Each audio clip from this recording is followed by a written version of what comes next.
Assalamualaikum warahmatullahi wabarakatuh. Nama saya Muhammad Fadli Bahtiar. NIM saya 242121024. Saya dari kelas HKI 2B. Langsung saja ke surat yang pertama, yaitu surat Al-Baqarah ayat 26. A'udzu billahi minasyaitonir rajim. Bismillahirrahmanirrahim.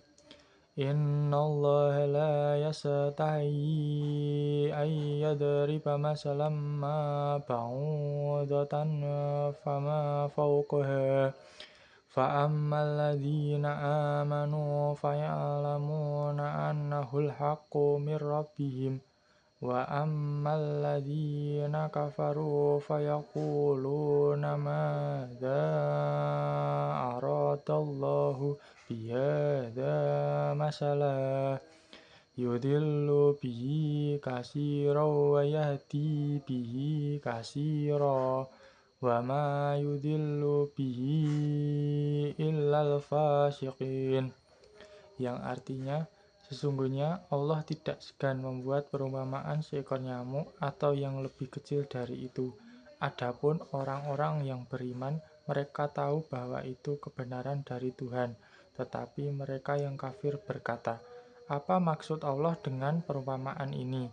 Dengan perumpamaan itu, banyak orang yang dibiarkannya sesat, dan dengan itu, banyak pula orang yang diberinya petunjuk. Tetapi tidak ada yang dia sesatkan dengan perumpamaan itu selain orang-orang fasik.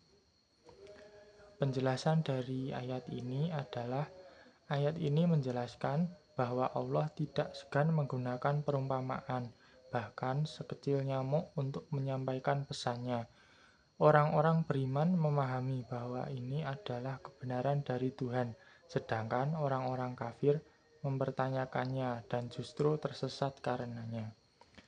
Ayat ini menunjukkan bahwa petunjuk Allah hanya akan diterima oleh mereka yang beriman, sementara orang-orang fasik akan semakin jauh dari kebenaran.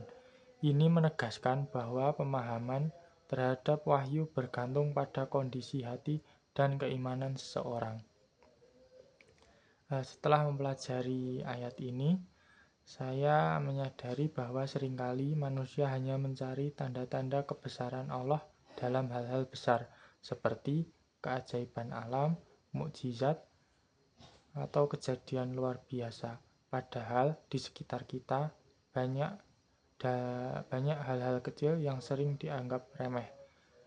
Allah telah menunjukkan kebijaksanaannya. Lalu ke surat yang kedua, yaitu surat Al-Baqarah ayat 260. A'udzu billahi minasyaitonir rajim. Bismillahirrahmanirrahim.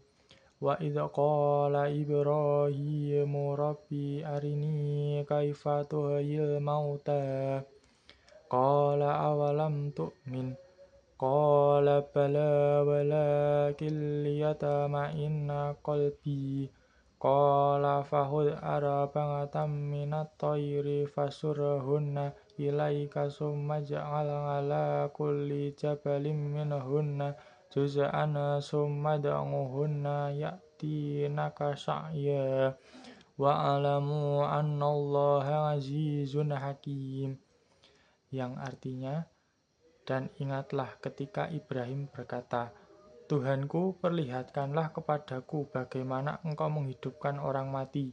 Allah berfirman, belum percayakah engkau? Dia, Ibrahim, menjawab, aku percaya, tetapi agar hatiku tenang. Dia, Allah, berfirman, kalau begitu ambillah 4 ekor burung, lalu cincanglah olehmu, kemudian letakkan di atas masing-masing bukit satu bagian. Kemudian panggillah mereka, niscaya mereka datang kepadamu dengan segera. Ketahuilah bahwa Allah Maha Perkasa, Maha Bijaksana. Penjelasan dari ayat ini yaitu, ayat ini mengajarkan bahwa meskipun seseorang sudah beriman, mencari pemahaman yang lebih dalam bukanlah hal yang salah. Ini juga menjadi bukti kekuasaan Allah yang mampu menghidupkan kembali makhluk yang telah mati. sebagai bentuk kebijaksanaan dan keperkasaannya. Dari ayat ini saya belajar bahwa mencari pemahaman lebih dalam bukan berarti kurang iman. Justru Allah mengajarkan bahwa keinginan untuk memahami lebih jauh adalah bagian dari perjalanan keimanan.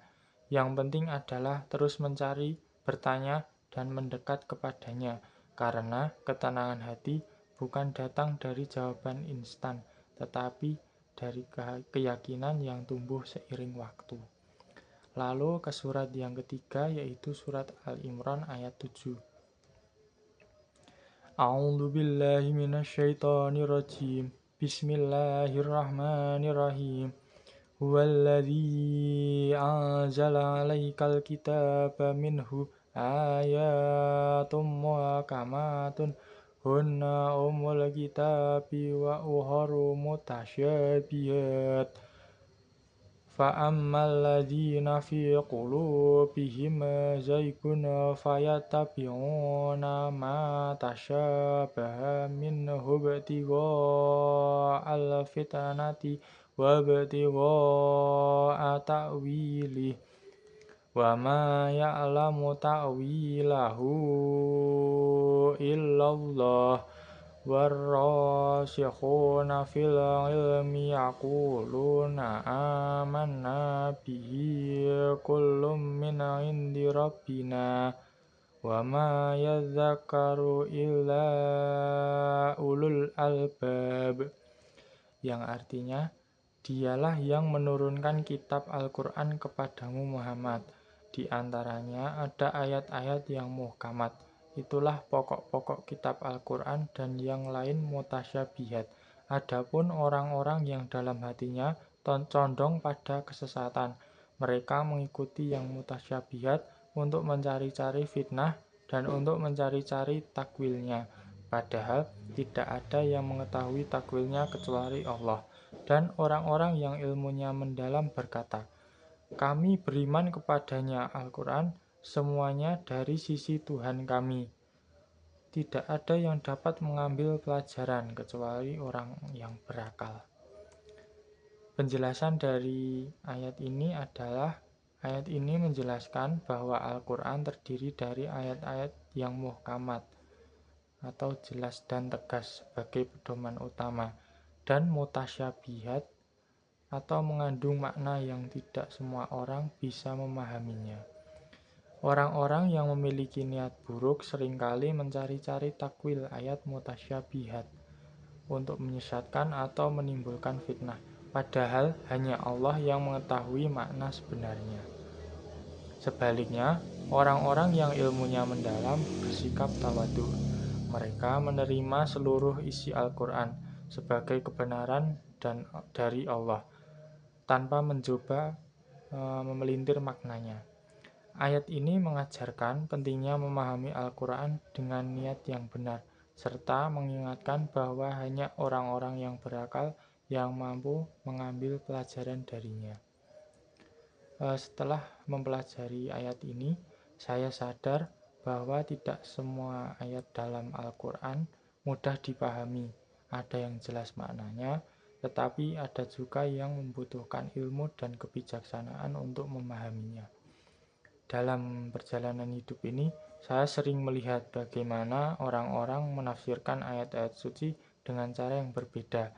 Ada yang mencari kebenaran, tetapi ada juga yang hanya ingin membenarkan pendapatnya sendiri. Sekian, wassalamualaikum warahmatullahi wabarakatuh.